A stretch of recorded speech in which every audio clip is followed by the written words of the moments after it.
Bonjour. Et on reparle des scènes de violence devant le Conseil constitutionnel.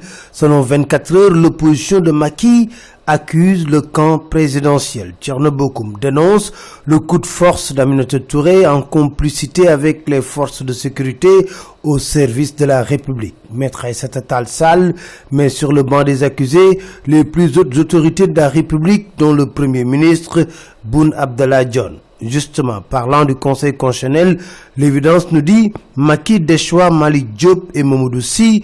Ils sont remplacés par Mohamedou Diawara et Abdoulaye Sylla. Toujours inféodé à tous les régimes, le Témoin s'interroge, faut-il brûler le Conseil constitutionnel? En tout cas, les Échos nous disent, pour une présidentielle transparente, le front de l'opposition monte au front. Une descente au Conseil constitutionnel est prévue, des manifestations en vue et une grande mobilisation pour Khalifa Sall.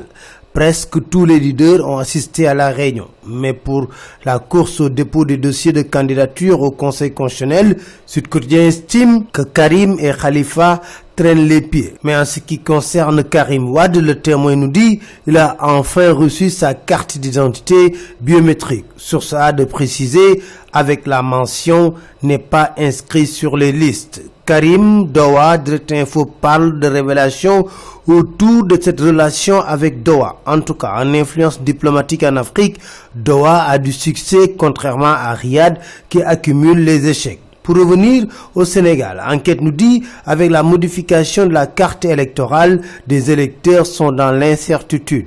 En face de tous ces problèmes, la Tribune nous dit, l'opposition dévoile son plan de guerre. Quel plan de guerre pour combattre la corruption dans la gendarmerie?